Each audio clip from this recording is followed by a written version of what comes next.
Tim Waltz is younger than Brad Pitt. What? That's funny.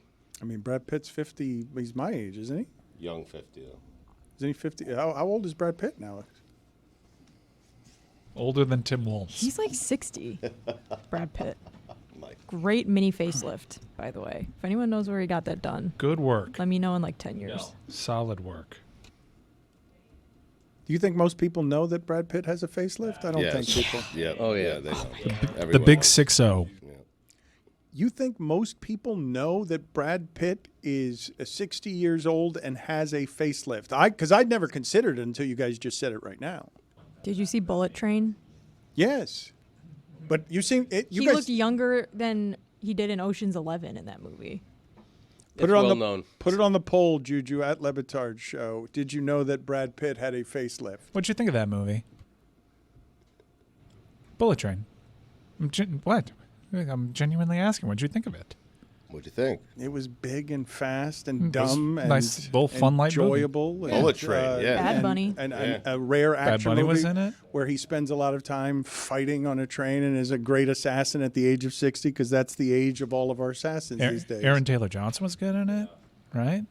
I feel like you're leading the witness here. I'm not. I'm just. I'd like It's a the really movie to- weird I line want of questioning. a nice little cameo from Ryan Reynolds. It is a fun, quick movie, unlike most of the ththings in the Brad Pitt arsenal. It goes by very fast. It's very You well made this done. very weird. Hence the name. 7 wasn't funny. What'd you think of Michael Shannon's role in it? I like Michael Shannon in anything that Michael Anything. Why are you Shannon being he's weird? I'm not. He made it weird. I was just asking Just a having a colleague, like, conversation, "Hey, yeah, I right. saw that movie. I saw Virtuosity yesterday. You have any opinions on Right. that? It's not weird." What'd you think? Right. But you're asking it With weirdly. Mike. No, I didn't. He I made want it weird. Billy to get the Denzel Washington Virtuosity acceptance speech. Oh, so good. Mike I was Ryan's thinking been about watching that some yesterday. weird movies. Mike Ryan came in here the other day talking about Crimson Tide, one of the great submarine movies ever made. Yeah, arguably.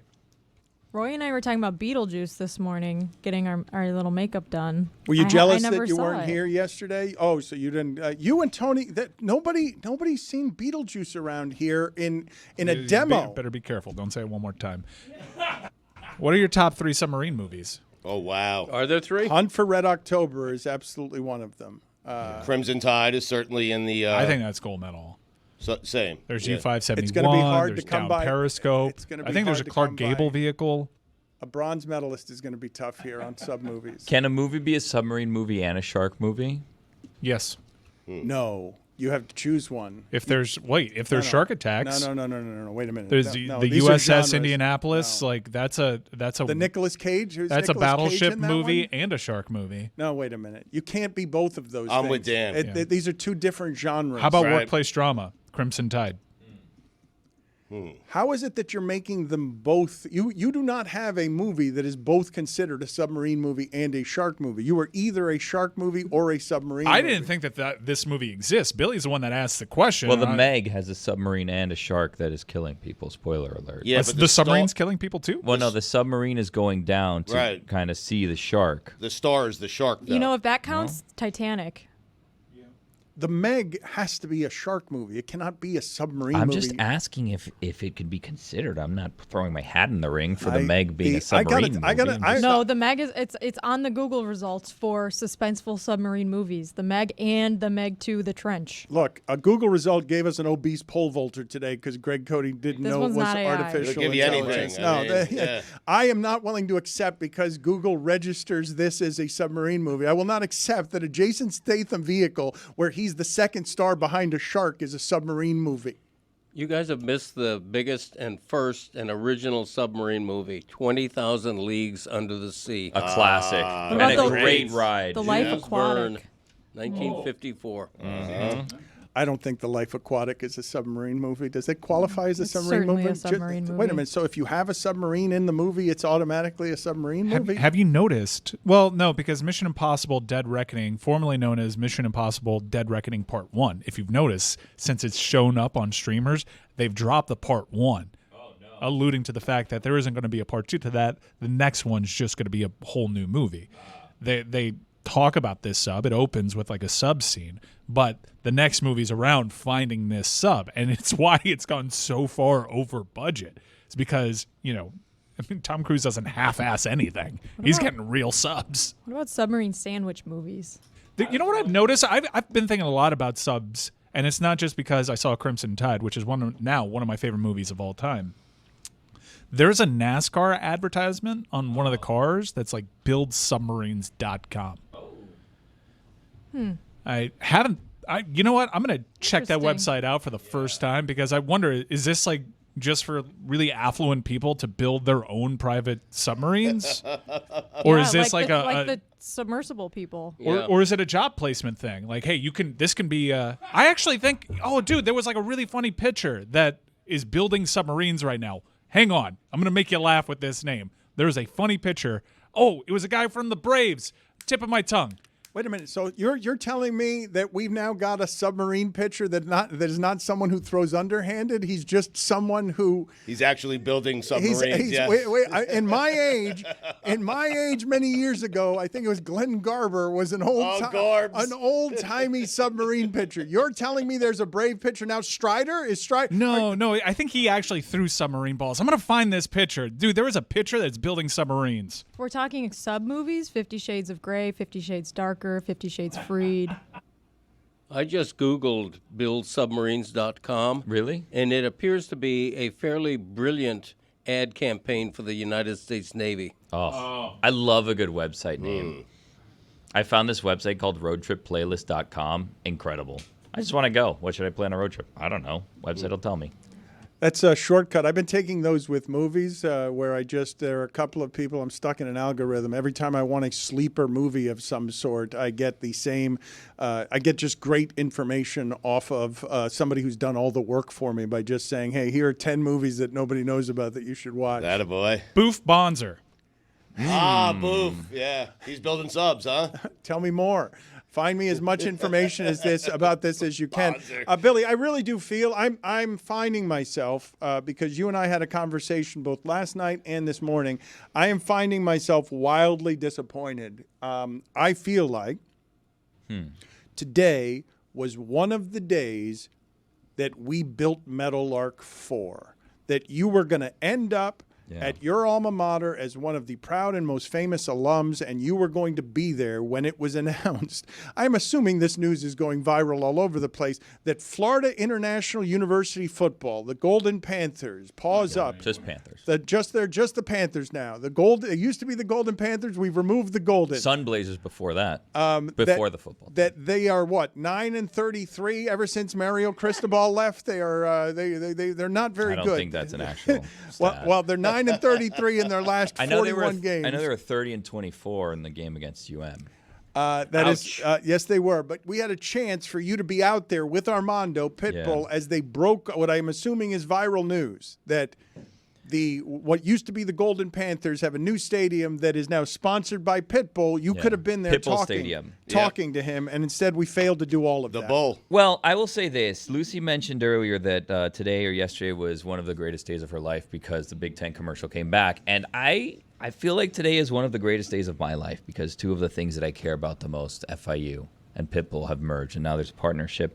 And, we were trying to make things work, but unfortunately I have a job. So we're here today, and we're kind of trying to keep things on track. We have a number of guests. We have some moving parts. We have weekend observations. We have Greg Cody. I was thinking of back in my day. We have a gas bag of the week. We have a lot of things going on here. So things didn't quite align the way that we thought they would. Timing wasn't going to work out.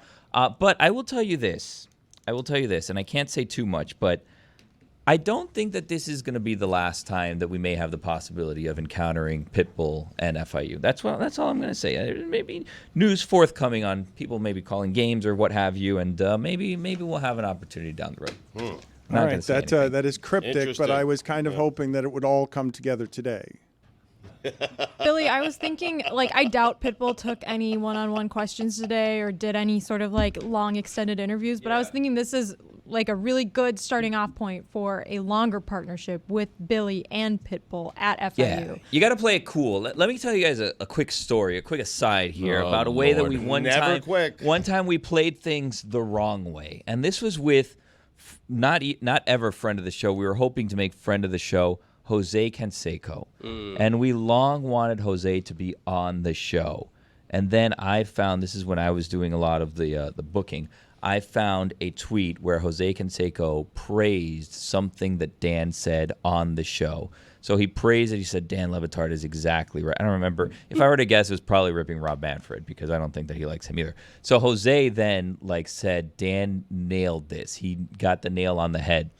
And I had a contact from when we were trying to negotiate sending me into the desert with Jose to see Bigfoot. I still had a contact there. A great sentence. So, yeah.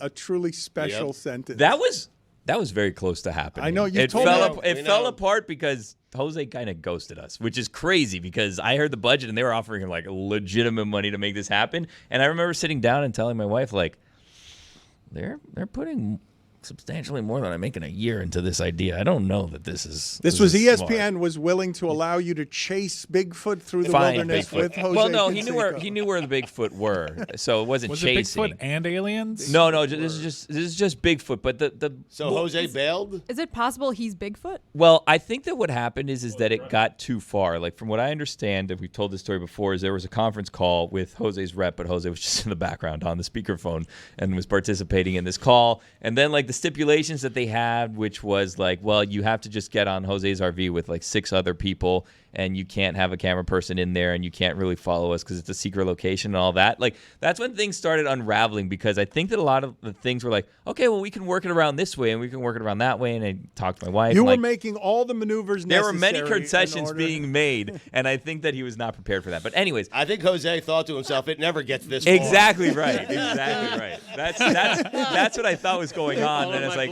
oh boy, how do I get out of this one? Well, you say that, but this is a skepticism that has always surrounded Bigfoot. I feel like we were really close. Well, so anyways, the point is, like, I still had a contact from that adventure with Jose Canseco, and then when Jose Canseco supported Dan, I reached out to this contact. I'm like, Dan would love to talk to Jose Canseco tomorrow. And what happened is I got a confirmation. Jose will join tomorrow like 11 a.m. And I got so excited, I tweeted it out. And then I told you guys, and then we spent the entire show saying Jose's going to join, Jose's going to join. And then we were just talking about, like, how do we do? What do we do with Jose? What do we do? We have to ask him about this. We have to ask him about that.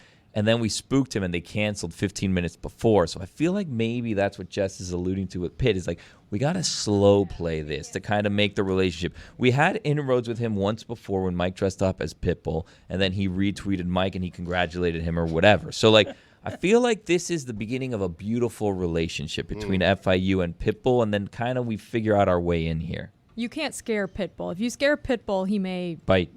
That's what they're known for. So just be careful. Let's slow play this. Let's get Billy in the right places, talking to the right people. Movers and shakers. By week 3, week 4, Pitbull Stadium, Pitbull's Maybe in his week 2. suite. I heard there may be a Pitbull anthem. Maybe Billy's a background dancer in the Pitbull anthem music video. Who's to say? Who's to say? Cleaning a couple things up. Boof Bonzer was never a Brave. So really? that was He just was a an twin, right? acquisition Get that outta I made here. in MVP baseball that just stuck with me, and it was kind of like Mandela. Where'd he effect. play? I think it was a San twin. Francisco Oh, and okay. Minnesota Twin as well. BuildSubmarines.com is a slick effort by the Navy, as if the armed forces spending in NASCAR has gone well. They decided to go back to that well, but it does seem cool. I think I'd like to build submarines over fight in one. Yeah.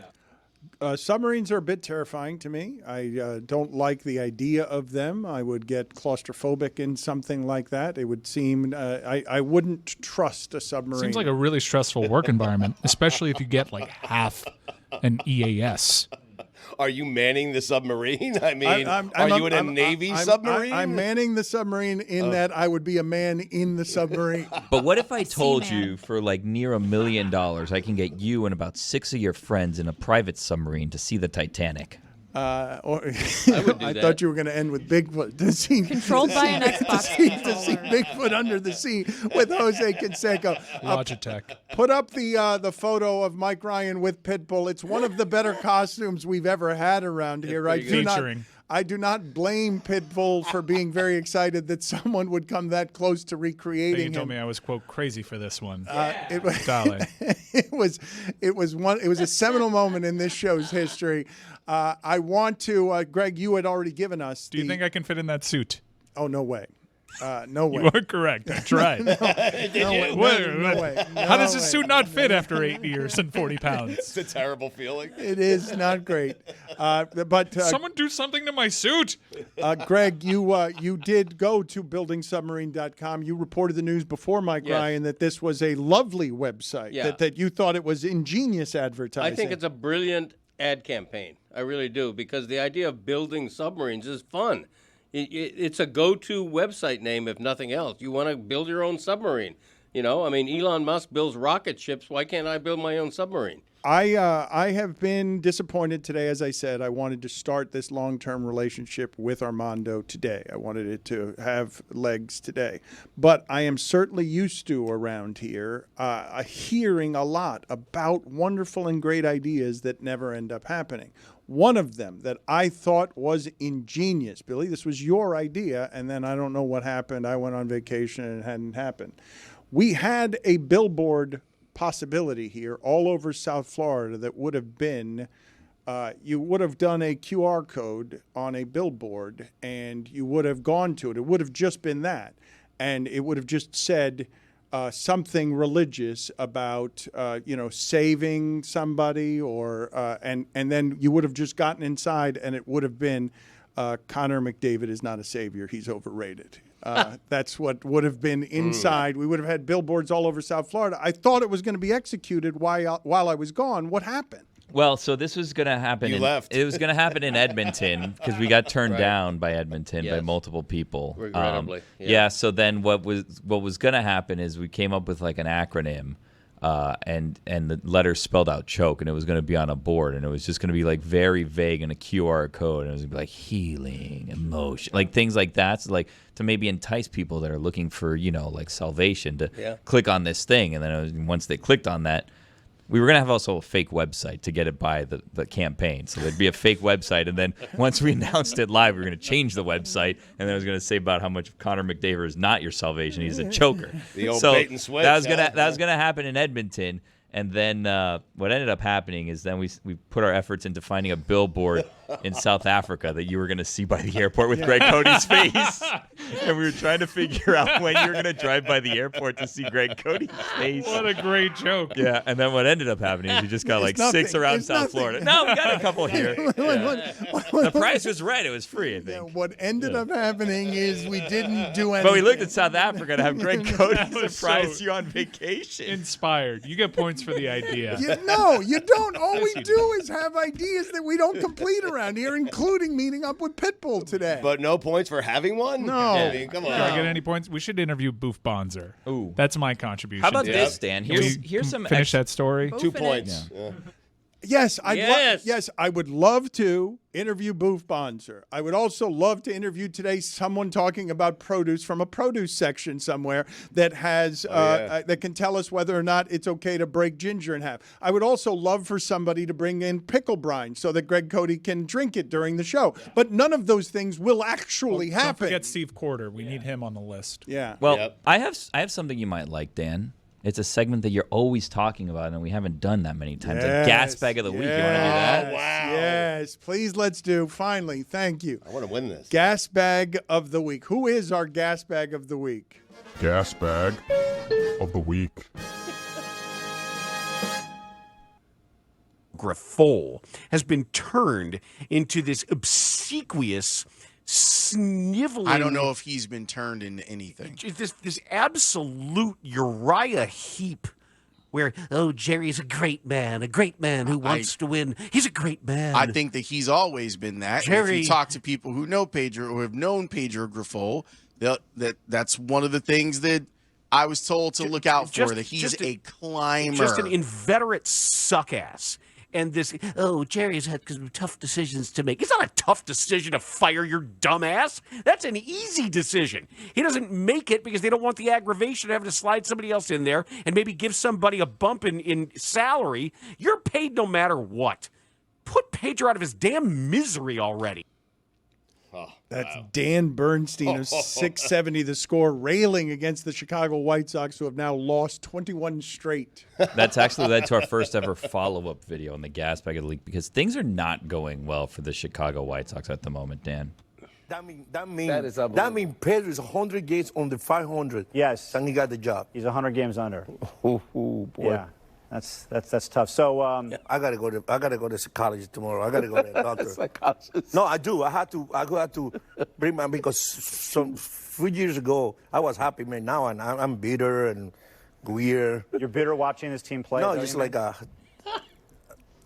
because I don't think I was the bad manager when they picked Pedro in front of me. I gotta see a psychiatrist. Yeah. So I'm drinking a lot. You are. I have problems with my wife a lot. I scream to the only people who get along with me is my grandkids. Everybody else, I hate him. I don't know why. Don't take it personally. Maybe that's why. I swear to God. I'm not playing around. A lot of people think, I know. I thought like I was bitter myself. Like, my God, I'm this bad. Then I went to manage in Venezuela. Come and go, wow, man, we win. Championship. I'm not that loud. So my cities go. It's like, holy cow. I should be embarrassed. Wow. Ozzie Guillen can't be the gas bag of the week. He won a championship with the Chicago White Sox. Congratulations to Dan Bernstein, 670 the score. Looking like one of the parents from the Beastie Boys party for your right to fight. What is it? Fight for your right to party. Right to party. Yeah. Wow. Nailed it, Dano. Yeah. No fine, though.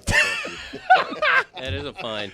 Oh, J-Lo, you are a Big one. fly girl. He's wearing a Beastie Boys shirt, and he looks like he's one of the parents from the original Beastie Boys video. And I am now the age where I can't remember what the name of that song was. To be fair, Florida is a right to fight state. Thank you, There you go. Jessica. This episode of the Dan Le Batard Show with Stugotz is presented by Smirnoff. We do game days. Please drink responsibly. The Smirnoff Company, New York, New York. Over the next couple of months, we're going to have some big announcements around here that are going to be fun and exciting. And over the next couple of months, we're also going to lean into some things that we probably haven't done a ton of before because of the nature of where America is. Hasan Piker is going to join us, Stugotz. He is he is on Twitch 8 hours a day, and he's become a new and popular and influential political commentator. And I have told the audience before that I don't talk about politics around here. I have all my life talked about race, and then that ends up becoming politics because now everything is politics. But over the next few months, we're going to try and get you some voices and some angles from people. Who's breathing so hard? Is that you, Cody? Who's breathing hard into the microphone? I'm breathing very easily. It doesn't sound like it. You sound a little strained in general. Roy, you're with me on this, right? Even him saying I'm breathing very easily sounded like it was coming through a cheese grater. Yeah, that doesn't sound easy.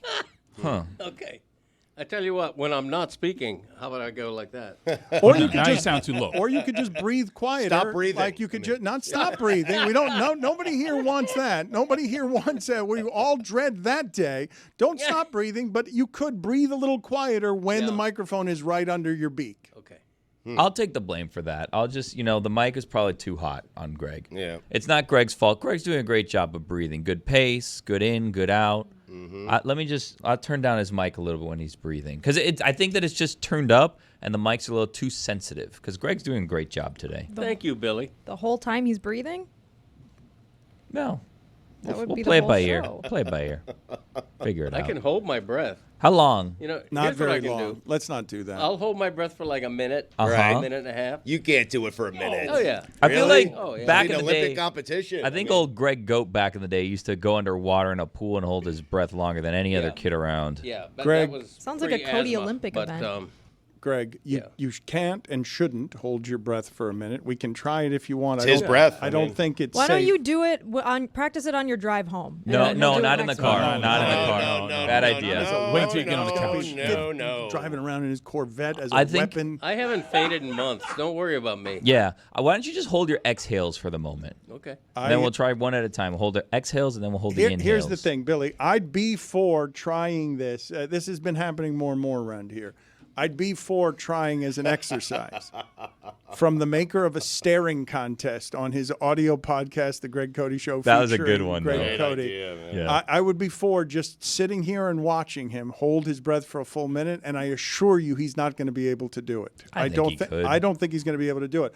But the problem with any exercise with Greg Cody is that I just asked, can we get some pickle brine in here for next week so that he can drink some pickle brine? And he's like, ooh, I'm on a lot of high blood pressure medication. I don't want to. It's HIPAA? Jeez. It's dangerous. Well, he's right. I mean, it is dangerous to drink a bunch of salt. That even if you're not on high blood pressure medication, you drink pickle brine, you're going to need it afterward. Yeah. Yeah, my doctor says I need much more sodium in my diet, so I guess I should drink more pickle juice. Now, we're on blood pressure medication, like about 40% of everyone is, so...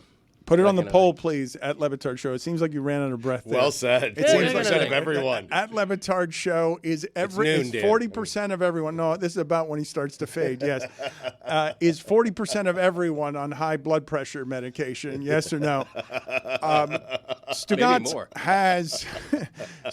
has a couple of top 5 lists that are ready to put a bow on some of the things we've done today.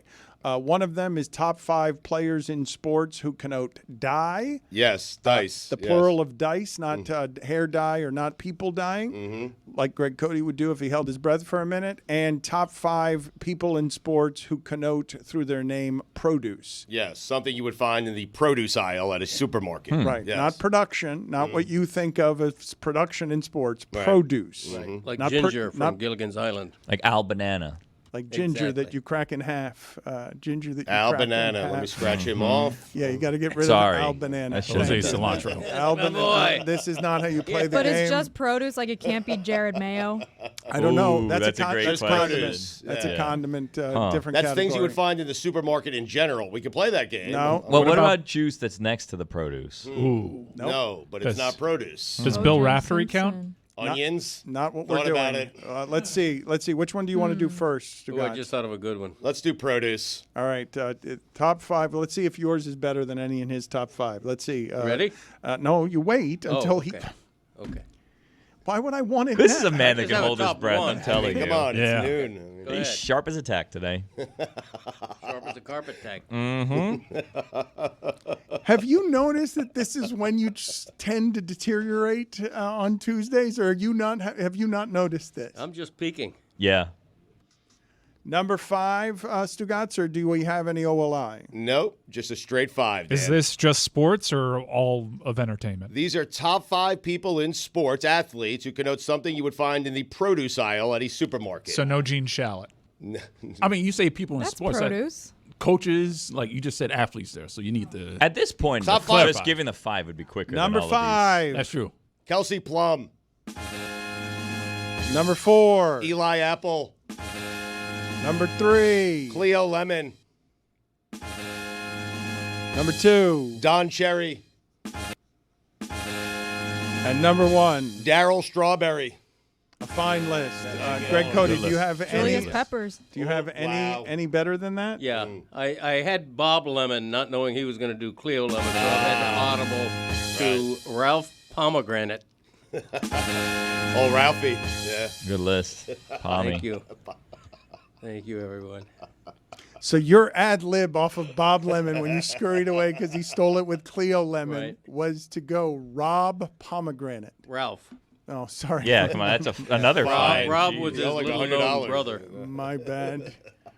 It's just such a joke you love to make. What? I've never said the word pomegranate. You've been on your making air it for before. 50 years. You changed someone's name to Al Banana. You've been making it. They beat you to it with Al Banana. I know, and he you did. come back on the back end with Ralph Pomegranate. Ken Palm. Yeah. Not the same. Oh. Top 5 players, athletes, people in sports who connote die. Number 5, Stugotz. Andrew Luck. Number 4. Jermaine Dye. Number 3. Antrell Roll. Number 2. Roll the dice, Dan. Yeah, Dice K. Yeah, I got it. Oh, nice. I got 2. Number 1. Antonio McDice. Cardale Jones. Oh. My list. Yeah. OLI. It is his list. Do you have something else that you wanted to get to? You're still staring at I'm staring the at list. Antonio McDice because when he played, that's all I did was stare at Antonio McDice. He's just one of those guys you stare at when he's playing basketball. He was chiseled, he was man. very muscular. John Bones Jones. Ooh. I counted, by the way. Greg did the 60 seconds with no breathing. He just didn't want to distract anyone. No, we can do that, Billy, if you insist. You're the executive producer today, and it's going great. And we have, if you want to just stare as we wait for Hasan Piker, you get everything out there in the clearing out of everything of your fine breathing? If I'm going to do it, I have to enter a zone. Can you get near the microphone, please, when you're talking? That's my fault. I turned it down. Hold on you a won't second. hear me. No, you didn't tone it down. Oh. Just like a professional, Greg. At the end of a workday, pretend like you're still here broadcasting and working with us. Okay, I know you checked out as soon as we promoted your podcast a bunch of times, but stay with us here. You want me to hold my breath or no? All right, we're going to do this then. I don't think it's a good idea, but I don't think you realize how long a minute actually is. So we're just going to sit here and stare at the clock as you try to hold your breath. Wow. Are you ready? At the 16-minute mark, you try and hold your breath for a minute, and we're just going to stare at you. I think this is a terrible idea, and I think you're going he's going to try and cheat. But That's what they said about landing on the moon. 4, 3, 2, 1. Greg is holding his breath presently. We're 4 seconds He's in. smiling. There's a smile on his He's face. He won't be smiling in 30. I promise Don't make you. him laugh. What if a nostril moves? got a Because I calm can see him disclosure cheating under Should these put a mirror circumstances. No, he's doing fine. Those No. those nostrils are substantive. They could sneak air without us realizing it. Potentially. Is his chest moving? No, I don't see any chest he's movement. holding it. No, he's doing great so far. You're halfway there, Greg. 30 seconds. Only 50 more seconds to go. What if he's dead? No, he's not dead. He's there. I can tell he's got a Good question, though. lively look to him there. But also, Relaxed. I'm he's not in the totally zone. Sure a little he's in blink. the But I zone. saw. He closed his eyes there, but Was that's that not him? cheating. Was that him grunting? I No, feel like some wasn't air him. got in there. 53 seconds, 7 to go, 6, 5. Oh, the lip is 4, quivering. The lip is 3, 2, 1. And Greg has done it. History has been made. Greg Cody did held you- his breath. This is the part that we have to worry about, Yes. though. Did you feel like quitting at any point, Greg? lightheadedness? Yes. When were you worried? When did you get Unbelievable worried But there? you said 90 seconds. You could do 90 seconds. When but- I was did you? praying that the minute would be up. Oh, incredible. When? Like, when did you start praying? Well, when somebody said 7 seconds ago, I had to really work for those last The 7 last seconds. 7 are always the hardest 7. That's what they say. If this that were is 2020, not we what would be they able to say. diagnose that you do not have COVID right now. Wow, really? Big You day. guys don't remember Wow. when that was a thing? It was like, if you can hold your breath for 20 seconds, you don't have COVID. Really? Oh, how about that? As I We all said, just memory hold it. I did it. My life as I know it is about to drastically change forever. And the reason I say that, as many of you know, I'm going to be a father coming up in December to a baby girl, and it's crazy, and I can't believe it. And a lot of my life is going to change, but there's one thing in my life that's going to be constant. And since 1975, this original light beer has been a constant, a mainstay for the entire planet. And it's going to continue to be a mainstay for me. It's Miller Lite. They keep it simple, undebatable quality, great taste, only 96 calories. It's the beer that strips away everything you don't need and holds on to what matters most. It's a light beer that actually tastes like beer. You don't have to choose what's best. Miller Lite has great taste and is less filling, and it tastes like Miller time. To get Miller Lite delivered right to your door, visit MillerLite.com/Dan, or you can find it pretty much anywhere that sells beer. Celebrate responsibly. I will when my daughter's born with a tall, cold glass of Miller Lite. Miller Brewing Company, Milwaukee, Wisconsin. 96 calories per 12 ounces. Fewer calories and carbs than premium regular beer. as I said, we are going to get to Hasan Piker. We're waiting for Hasan Piker to get here. 8 hours a day on Twitch, huh? Well, not just someone who does more than us. 8 hours a day on Twitch, twice as much is what we do, and the political commentary keeps giving you every day gives you more and more to talk about. It is something that you can. If you have some fluency on the subject matter, you can spend 8 hours a day talking about just how weird everything in America has gotten. But before we get to him, I wanted to ask you guys if anyone has been able to verify whether or not Snoop Dogg is being paid an exorbitant amount of money for being the Olympic mascot, the way he has been being around everything and helping Peacock sell these games in a way that was and is smart. I would assume that you would have to pay a substantive amount of money to get Snoop Dogg to be this kind of symbol and salesman on behalf of everything that Peacock is doing to garner attention. And I told you when I was talking about LeBron James and the marvel of what he is doing at his age, Stugotz, that LeBron James is the second most improbable story to see at the center of these Olympics from America at his age. Snoop Dogg, from a murder trial, his 30 years of relevance is, I dare say, unlike anyone in the history of hip-hop. And hip-hop is,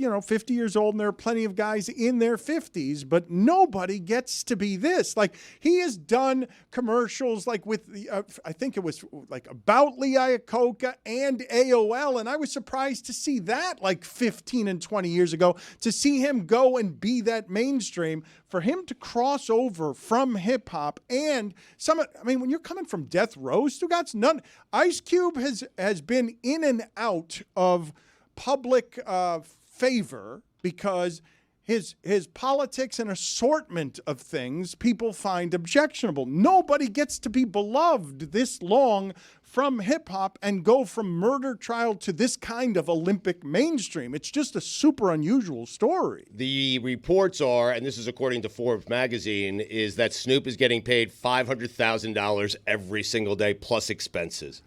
He's worth every penny. Can you tell me when you say Forbes is reporting that? Because the way that I had heard that reported, I did not like the credibility of the report. Claimed he heard it from an NBC executive, one? Well, who claimed they heard it? Overheard it. Who is also like Henry McNamara, one of the world's most influential young entrepreneurs, according to Forbes, claimed he heard from an NBC executive that Snoop is getting paid $500,000 a day.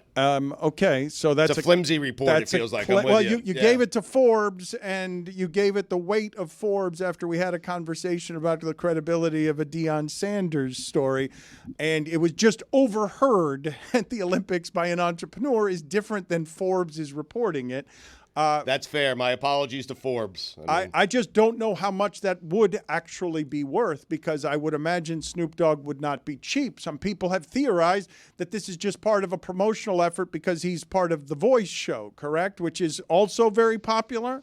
And so I don't know what any of this would cost, but I would pay a substantive amount to have the whiff.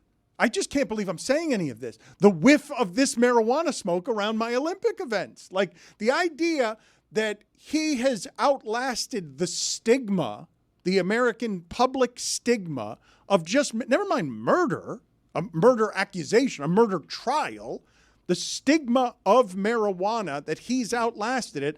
It's one of the greatest stories in the history of American pop culture. No joke that this guy gets to fit in every environment he goes to, whether it's at a fencing event or whether it's running with Death Row. Well, Flavor Flav is also charged with attempted murder, and he's there too. So right. This guy, Henry McNamara, said that he sat next to the NBC executive at dinner. I mean, this is reporting. This is a good time to mention to our audience, don't commit murder, because if you're innocent. Good advice. Like, look what you can become. Just to be clear also, because there's a little bit of confusion there, I think marijuana is not as serious as murder, because there seem to be, like, things that we've forgiven. It seemed like we were putting them on a level playing field. I don't think that they are equal. Well, one of them he was not guilty of. One of them he is guilty of. Murder, not guilty. Marijuana smoke, 30-plus years in public. Life in hip-hop is always about, tearing down preconceived notions. It was the great Dan Le Batard who once said, you got to party for your right to fight. That's a public. Somewhere in there was a Public Enemy song that I was mixing it up with, because they Fight did the do power. it. No, they did. They have a lyric somewhere. Fight. No, it's not a party for your right to fight the something power. like that. I'll find it. Yeah, no, I'll trust you on this one. Trying to sound older, huh? I'm gonna find it. Where? I am. I'm going to find what it is that I was mixing that up with before the end of the show, and perhaps as soon as we find Hasan Piker as well.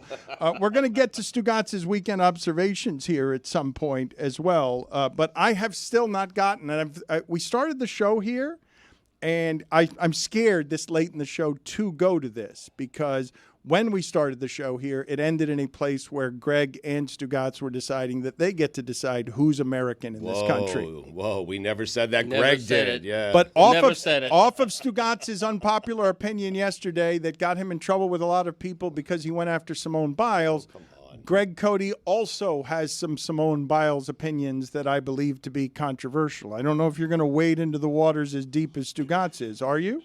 Well, I just want to quote something she tweeted, and it'll always be Twitter to me, not X.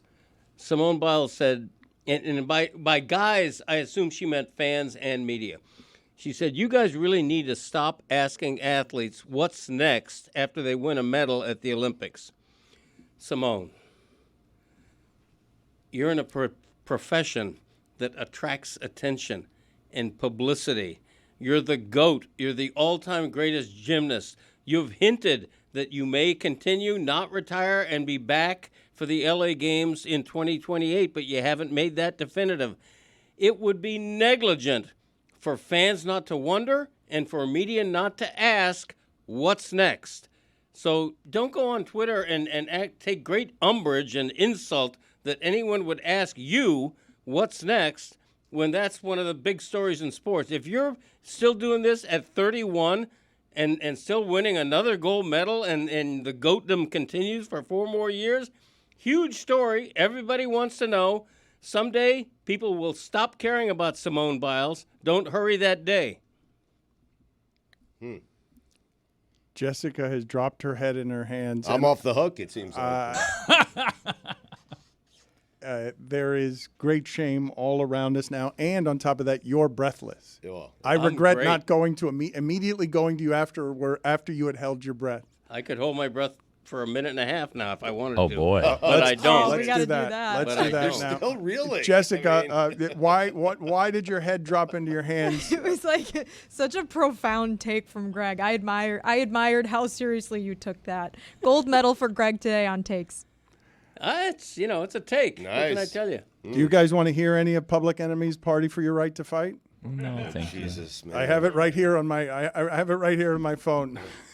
No, you guys are good. I think we don't want our YouTube video taken down for Yeah, that. or to see you try to find a way to play music off your phone. I doubt that you found the song. I did find. I got it right here. I got Oh, we it. done? Yeah, But not the traditional way. Yes. What do you mean not the traditional way? Just go to iTunes. Just sing it like we did with Lucy. Well, I had to find it first. I wasn't. Go to Spotify. Go anywhere. Hum a few bars. Go to iTunes and load up your shuffle. It On felt your old as iPad it came out of my mini. mouth. I gotta be honest. But Mike, look where he went. I mean, Google. I was just looking for the lyrics, Stugotz. I was looking for. You can't make fun of me and come at me with iTunes, and then you guys missed what Cody did, which is hum a few tunes. No, a few bars. That's the expression. Hum a few bars. Exactly. Fine. Bars of what? Yeah. Hasan Piker's here. People don't hum anymore. Okay, I want to talk to him. Thank you for doing this, Billy. I appreciate it. He's one of the most influential political commentators out there. It really is hard to find anyone that breaks things down, complicated things down better. He streams every day, as I told you, for 8 hours, and the news every day seems to provide for you even more than 8 hours of information. There are a number of things I wanted to talk to you, but thank you for joining us, Hasan. I appreciate your patience there. Thank you for being on with us. Thank you for having me. I hope you guys can hear me well. I am currently at a basketball. I'm currently at a park. This is usually my basketball hour, and it's the one time of the day that I have a little bit of time to myself, where I take my dog out and I actually play, run some drills that I found on TikTok, so that I can stay competitive with these young guys out here. It's a 33-year-old man, so I apologize for the backdrop if it's a little weird and unorthodox. Hasan, did you ever get those shoes that were designed to help you jump higher? Ooh, the eSpace shoes. Yeah, the ones that had like little platforms at the bottom. Did you ever get those for your basketball training or no? No, I never did, but I was talking to a content creator. I was on the Creator League at RDC, put together a Creator League at DreamCon in Austin a couple weeks back. And I was talking to one of the basketball content creators out there by the name of YPK Ray, and he was telling me about how he has like this insole now. The kids, they have this insole they put on their shoes that makes them makes them jump. But no, I got my dusty Kyrie Irvings here. I got a bunch of them. When they canceled the shoes, I went and bought a bunch of them on clearance because when I wear, I'm a big boy, so if a shoe works for me, it's like, I wore Hyper Dunks for like 10 years after they were discontinued, and it happened to be that his shoes they fit really well for me, so I went and bought a bunch of them off clearance. Any parallels between you trying to keep up with the young men in a young man's game and you in the content game trying to keep up with everybody during a crazy political time? Not necessarily. I'm a bit of a dynamo. I'm honestly pretty solid when it comes to my endurance and on the court as well. For a 33-year-old guy, I work out quite frequently. But as far as like the content sphere goes, I mean, I'm a one-man operation. So no, I mean, I don't see Jake Tapper doing 8-hour streams every day. That's who I'm competing with. Or when it comes down to it, like if I look at the content space, it's like I'm never going to be able to do the stuff that like Kai Cenat's doing. He's in an entirely different playing field.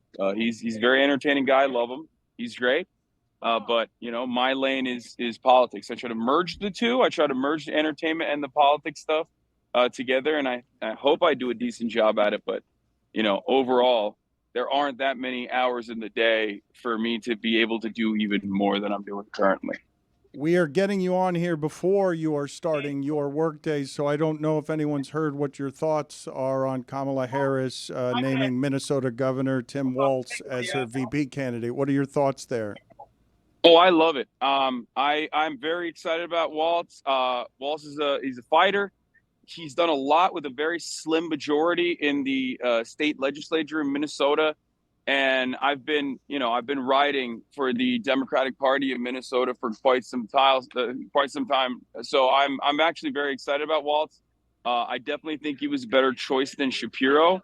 A lot of people immediately think, oh, is it because of Israel or whatever? No, like Walz is also going to be pro-Israel. Most Democrats are. In general, that's American foreign policy. My frustration with Josh Shapiro was actually because he was pro-school vouchers. Like he worked with the Republicans in the state when he became the governor to push for a school voucher program, and I think that's very right wing for me. I don't really like that. I think that's immediately it spells that you're anti-teachers union. And, that's a pretty solid, pretty important constituency for the Democratic Party. Tim Walz, on the other hand, is a teacher.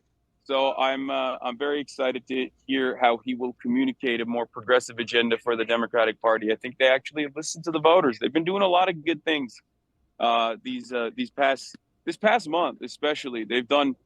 They've almost become this competent party that I never really experienced. I never really thought they could be. It's been shocking. And the Republicans are kind of flailing around because they also don't know how to deal with a competent party. I think they've gotten too used to, running against someone like Joe Biden. I think they got too used to running against unpopular candidates and unpopular policies in general. So we'll see what happens. Hasan, you mentioned popularity, and I've noticed that recently, at least in terms of eyes and attention and maybe word on the street, you're a bit of an outlier in that you're more progressive, but you're sharing those progressive views on platforms like Twitch and other various accounts of social media. I've noticed there's a bit of a sea change from just 4 years ago in the last election cycle. It almost seems like there's a conservative, concerted effort to appeal to IG lifestyle pages. And we saw Trump on a highly popular Twitch stream yesterday. What do you make of this very clear strategy from the GOP? Yeah, I think they kind of lucked into that. I mean, obviously Donald Trump is always going to be doing stuff like that, regardless. That's unique to Donald Trump. JD Vance tries to do it with the Nelk Boys. It's not going to be the same, obviously. But in terms of the Republican Party kind of leaning into this lifestyle stuff, you're absolutely on the money on this. I think the manosphere grew quite a lot organically online, and this kind of pendulum swing occurs regardless. You got a Democratic president in charge.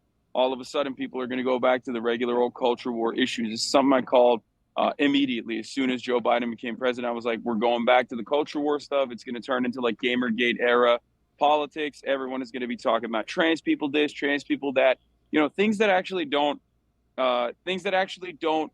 touch on the pocketbooks of any Americans. It's not exactly a kitchen table issue. We are very dominated by right-wing culture war narratives in this country. And I think it stems from the inability of the Democratic Party in actually addressing some of the economic problems that American families are facing, and their lack of interest in actually doing something bold and brave in terms of like declaring a bold and brave progressive agenda, an economic agenda. There are some good things that the Democratic Party did, even under Joe Biden, despite the fact that I'm very critical of Joe. And I think they should continue along with that so that we can move away from these like, I can't believe I'm going to use the term that the Democratic Party is now using, but these weirdos who are constantly focusing on like really marginal, really silly, really inconsequential things, making it like the primary concern of every single person. There's like this sweatiness to it. There's this nervousness to it, this anxiety to it. It's like frequently imagining that there's like probably a trans person behind every corner. Like, it's like, I don't get it, man. Just like let people live. I care about expanding child tax credits. I care about eviscerating child poverty. I care about healthcare. I don't know, like these things are going to help you too. Like I'm pretty sure most Americans would agree at the end of the day, if the Democratic Party actually ran on that, instead of constantly picking up a, dare I say, cowardly posture and trying to always run defense after the Republicans end up dominating the political conversation in every issue, whether it be the crime hysteria, whether it be the immigrant crime hysteria and the panic that they cultivated. Instead of capitulating to the right-wing framing, if they actually ran on very progressive policies and said, like, do you want healthcare or not? Like, what are we talking about here? I think more Americans would be on board. It seems unusual given the depth of the things that plague America, that what is working now is the very accurate "you're weird," running on a platform of "they're weird" over there. Yeah, but it's true though, because it's true. It's honestly, like, I think it's much better than just talking about how like scary they are, how authoritarian the Republicans are. Because like, do they present a genuine threat to American democracy? Potentially, I think so, definitely. But that actually gives the Republican Party like a sense of a sense of power, I think, and this actually deflects. This actually neutralizes that power and just says, "No, dude, you're weird. Like you're odd for hyper focusing on this sort of stuff." And I think that is I mean, that's something I've been doing for years. I call it hogwatch. I'm fascinated with Republicans in general. I love my countrymen. I love watching them in the wild. You know, I love watching the way they operate. I've been doing this for years and years and years, and I've noticed that, like, you know, they've gotten increasingly more nutty on the timeline, especially with like social media becoming more right wing, with like Elon Musk purchasing Twitter. I heard you say you will never call it X. I agree. I will never call it X either. Elon Musk purchasing Twitter, making it more right wing, like making it overtly more right wing, and putting so much like violence on the timeline too, above all else. I think that this has created this false sense that Republican policies are actually more popular than they are. They're not. Like, most people don't care. Most people have never met a trans person. They don't think about trans people all that much. They probably might think like, oh, it's a little weird. Like, I don't really understand this trans stuff. I thought it was only two genders. Whatever. I'm moving on. I care about being able to pay for my groceries. But there's a lot of people on the Republican Party, especially in the commentary sphere, that have just broken their minds on this issue, where that's all they care about. They're like, I don't care about anything. I want to make sure that we're melting like this 0.1% of the population. I want to do harm to this 0.1% of the population. It's like, dude, that's odd. Like, why do you care? You care more about trans stuff than trans people do. You know, I have trans friends. I have plenty of trans members in my community. They don't think about the latest and greatest in trans technology or trans culture in the same way that like a Ben Shapiro type does. It's like, it's so strange. Like, let people live. Let But people breathe. it's an easy winning position for your base if you're always perpetually focused on demonizing others so that you could protect white power. So that anyone who's different from the norm can't get to equality. Yeah, no, absolutely. I think it is. I think it is a very children yelling in the park. Imagine that. I think it is a very. You're right. I mean, it's an old narrative. It's a cliche. They do it all the time. They used to do it for gay people in the 90s, and then that became legal and normal with gay marriage. Then they had to move on to something else. They had to move on to trans people, and now the narrative is exactly still the same. Like for trans people, they say the exact same stuff that they used to say about gay people in the 90s. But ultimately, I think you have to set up a counter to that. You know that this is going to be a talking point. And if you're the Democratic Party, you got to give the right something to sink their teeth into, right? You can't be constantly in a defensive posture against the right. You actually have to go forward with a bold agenda so they can call you a socialist. And then you have to talk about why that bold agenda is not necessarily bad. And it's actually good for Americans, right? Like free lunch and free breakfast at schools. Tim Walz's policy, right? He passed it. He passed it in Minnesota. It was phenomenally popular. You think Republicans don't want their children to get free school lunch? Of course they do. Of course they like that. It's ridiculous. I mean, it's entirely too costly to take care of children in this country. Many people can't even think about that idea because they just don't have enough money. We have, we have two-income households that still can't take care of children and have children. Child care is entirely too costly. One aspect of that is free school lunches. That's a good policy. Let the Republicans yell about how that's actually socialism and how that's bad. If you put forward a bold progressive agenda, if you actually get some done on the progressive side, sorry for cursing. I don't know if I'm allowed to do that on the show. That's fine. Go ahead. Okay. In front of the kids, though, geez. Yeah, they can't hear me. It's all good. But if you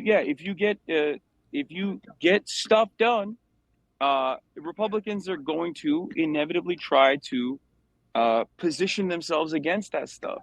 And these things are very popular ideas that are helpful for all Americans, right?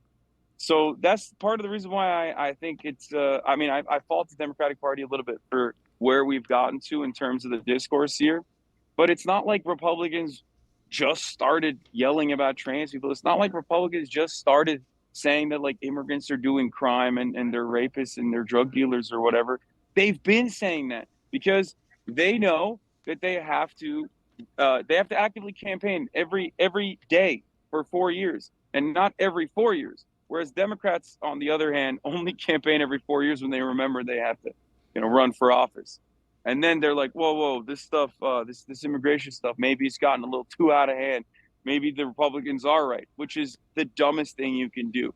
I've said this before. It's like you got abortion, you have democracy. Those are like two major things. Now with Kamala Harris, obviously being the candidate and not Joe Biden, you also have age.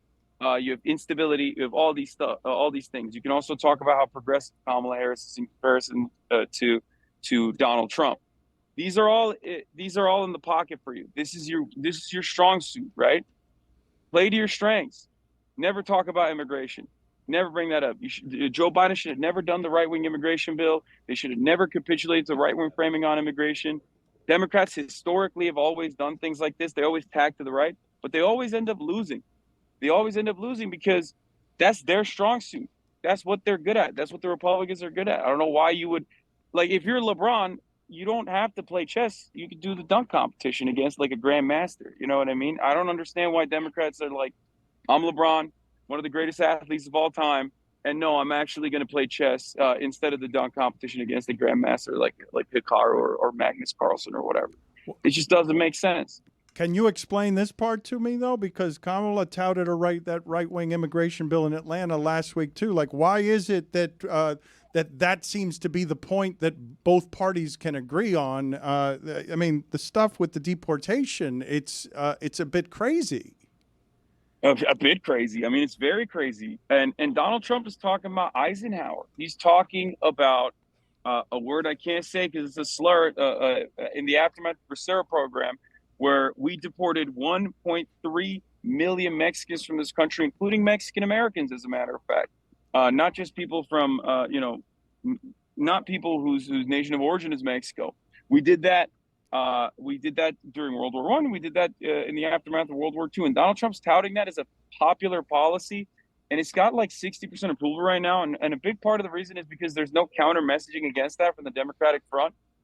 They have completely been captured by the right-wing framing on the matter. And obviously it's very racist, very fascist. I mean, it's just like straight Nazi Germany stuff. No one is thinking about like what 20 million, let's say there's 20 million migrants in this country that are undocumented.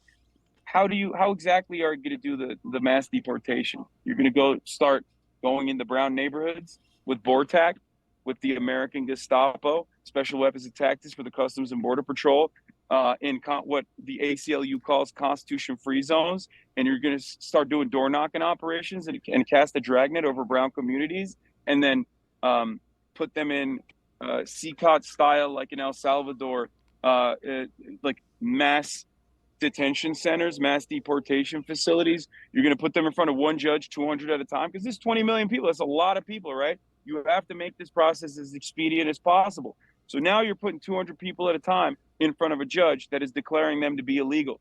Then you have to put them in concentration camps. I mean, that's just straight Nazi Germany stuff. And I don't think anybody's talking about it on those terms, which I find to be abhorrent. I find it to be morally repugnant. But to have agreement with like neither one of the parties is being reasonable here. It's just everyone's getting dragged over to a place that, like, I mean, what is that? How is it that we've arrived there? Like that is not anyone's idea of America in principle. I know. And Americans are actually not of one mind on this. Immigration historically is one issue where Americans are like consistently both very sympathetic to migrants on and also very Hitlerian in the same breath. Like these are, if you look at focus groups on immigration, you'll be shocked. Like a person will unironically say, I want mass deportations of all migrants living on U.S. soil. And in the next breath, we'll say something along the lines of, yeah, we should do amnesty actually for everyone that's been here. And it's like, how can you have these two opinions? That's because the Democratic Party is too scared. They refuse to actually have any sort of counter messaging on this front. And they just capitulate the right-wing framing every single time. They did this with the crime panic too. It's completely born out of hysteria. It's straight Hitlerian on the Republican side. And what's happening in America right now is not dissimilar to the rise of Hitler and Nazi Germany, in the sense that like liberals also capitulated to in an effort not to adequately put up a strong fight and align with the communists and align with the trade unionists, align with the socialists against the rise of Nazis and the rise of fascism in Germany. They said, no, this guy is working within the confines of German politics. It's fine. And we all know what happened afterwards. It's called the ratchet effect. The Democrats regularly play the role of almost controlled opposition on a lot of issues, this one being one of them. It's the same with the bipartisan consensus on American foreign policy. This is basically, which I would consider to be fascist in general, but no one really cares about that. And this is fascism inward, like bringing fascism back domestically, having concentration camps for people that don't look like you, that people whose immigration status could be quickly and expediently dealt with and turned into documented U.S. citizens who are already participating in the American economy in incredibly meaningful ways.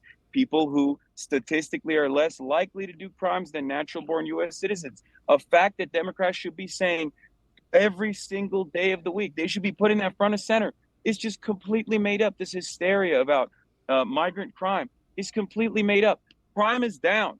Crime is down in America across the board. Okay, crime is down. It readjusted back to like the lowest levels that it was at pre-pandemic, right?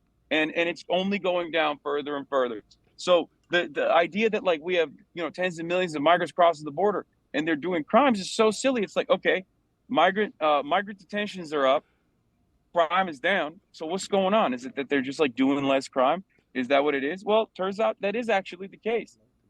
All available empirical data on the matter shows undocumented immigrants are responsible for less crime per capita than natural-born U.S. citizens are.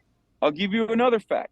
If you were to listen to the Republicans constantly talk about, sorry, my dog is actually sitting. Hey, Kaya, sit. Baby, sit. That's a good dog. We haven't heard Sorry. that dog once yet. What kind of dog are we talking about good here? dog. Yeah. Good dog. I'll show you. I'll show you her in a. Yeah, I'll show you her in a second. So the one thing that what was I talking about? You were saying you were going to give us one good Dogs, I fact. think, You yeah. have one good fact that we need. Mention Hitler a lot too. Oh, I did mention Hitler a lot because unfortunately that's where we're going right now, and we're bouldering towards that.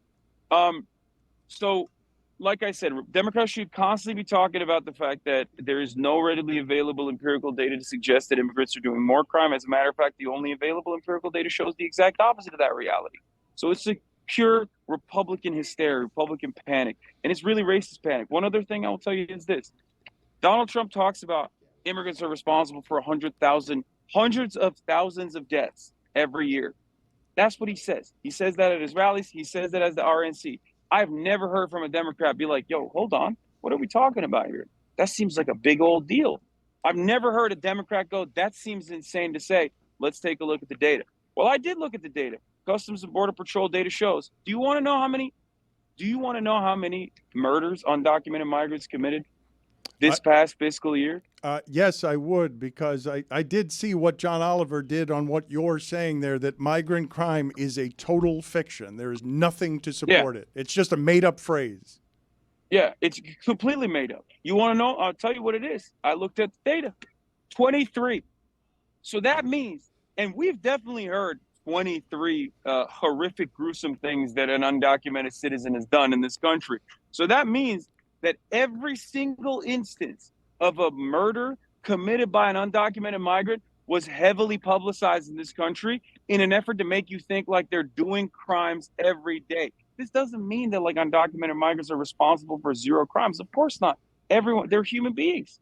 Some human beings are going to do good things. Some human beings are going to do bad things. We're all a victim of our own circumstance. But you have to look at like, if this is how to deal with crime, you have to look at the entire group of people and see if they're responsible for an overwhelming share of the crime. And it turns out they're responsible for less crime. It's actually insane that we have this conversation. Donald Trump tries to link the undocumented, the undocumented murder rate. He tries to claim that it's 100,000 because he tries to claim that it's fentanyl, right? It's actually the fentanyl that they're bringing over the border. Another total fabrication, completely made up.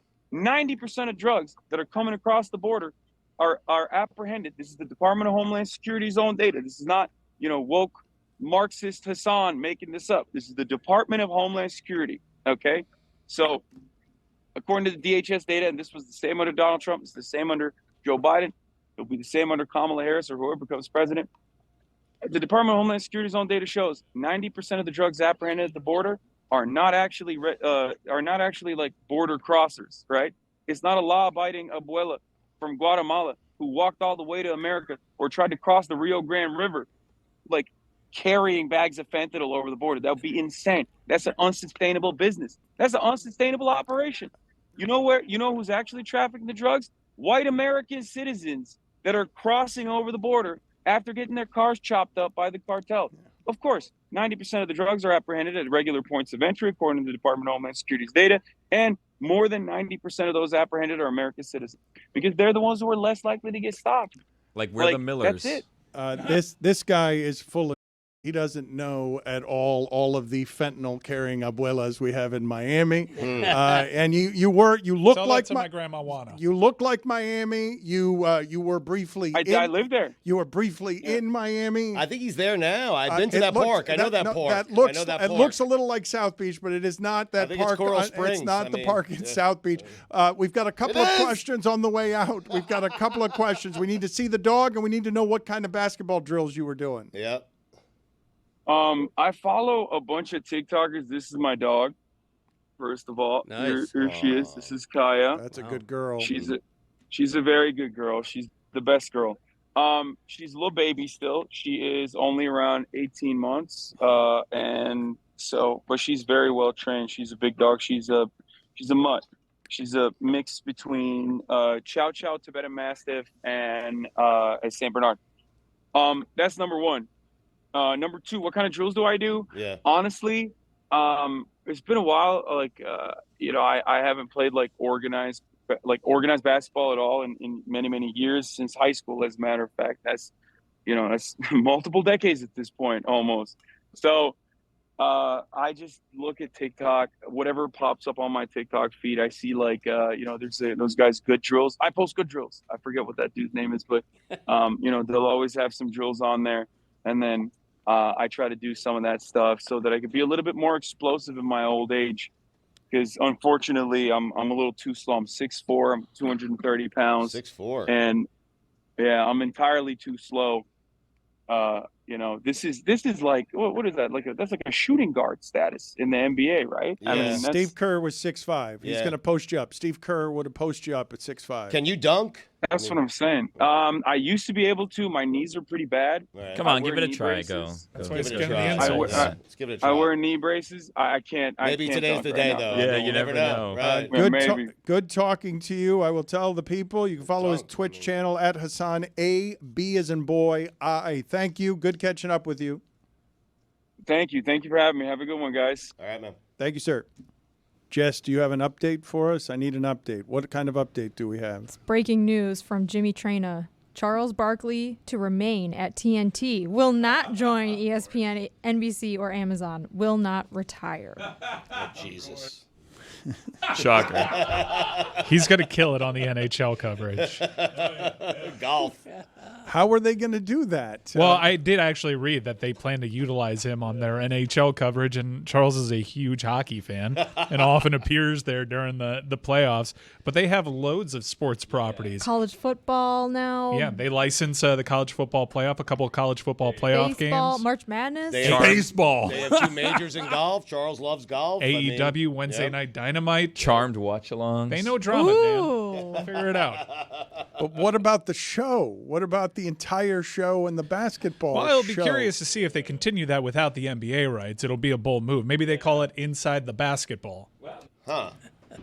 How are we going to do that? What sense does that report make? Ernie Johnson, I actually talked to Charles last week, and he did say that there's no way Ernie Johnson is going anywhere, that he's almost 70 years old, and that is his family, so he would not be leaving. But I'm surprised because he was mulling those other offers. I am surprised. He did not mention that he was thinking about going back there. So when you say that to me, I thought he was going to either entertain offers or retire. You're surprising me with that. Well, it's curious. I mean, he does have a contract that extends. I don't know how they drew that one up. Let's have Charles locked up to a contract that extends beyond the NBA. It's 10 years, $200 million was the contract that he signed. So really, it's like it's a report that obviously a lot of people are interested in it, but all this is like both parties agree to honor their contract. I would watch that pregame and postgame without the basketball game in between. Wouldn't you? Like, I've done it before. I've watched the pregame, I've tuned into the postgame, and not watched the game. Like, I would Outside. still trot that out if I was TNT. Outside the NBA. Beyond the NBA. That's something that show has the sense of humor to do outside the NBA, to cross out the inside and just change it to outside the NBA. That'd be great. Greg Cody, what were your thoughts on what it is that we just did? Because this is an unusual thing that happened to me. It's happened, I'm going to say, maybe 4 times in my entire career doing this. We're about 6 minutes into that interview. I could feel a heat on the back of my neck that felt like the audience breathing on it, saying, change the subject. Well, they would have really loved what happened 18 minutes into it. Well, Wait, the dog? 6 minutes, yes. that was well, about 36 minutes into it. Yes, when that got going, I could feel the audience saying, this is not what we tune in over here for. It wasn't when you said Baith. I was a little worried that we had too much Hitler, and that was before the interview. That was a lot of that in the show. There's a lot today. Yeah. Greg But we don't Cody- work for ESPN anymore. I had a counter on that stuff. Whereas if we went over, I'm like, all right, guys, let's, try to not go over that much. But here, no longer with ESPN, we can invoke that more. I guess. I think you worry too much about the people breathing on your neck. Like I thought that was a good segment, and if you want to talk about that, it's your show. Isn't that why you started your own company? Yeah. Screw the people breathing down. You know your who neck. wasn't breathing on your neck? Greg, because he could hold his breath for a minute. He proved that today. Incredible. No, before that interview, I said to myself, how on earth does this guy talk politics for 8 straight hours a day? In the middle of the interview, I'm thinking to myself, yeah, I get it now. Right. This guy doesn't stop talking. I'm thinking nothing, at 8 hours, he's just getting started. Nothing personal, but come on, man. Take a breath once in a while. Shorten your answers. Jiminy cricket. It was like an interesting message to tell the Democrats from a young face that's now associated with the parties. Like, you have the right for your party to fight. Yes. Greg, you were nodding vigorously throughout all of that because all of us are accused at all times of being an echo chamber. I happen to align with many of his beliefs. Not to talk politics, but he was good. He was good. I was trying to get in a word edgewise. It's like I needed a shoehorn to try to work in a question because he just didn't stop talking. But I thought he was really good. I thought it was really, really good. Surprised he can't dunk. I think anybody who's into this presidential race will be fascinated. I don't think our cast is an echo chamber. We have very, very different opinions between people just on the show. I'm a registered Republican still, so I can fight it from the inside. This is not an echo chamber.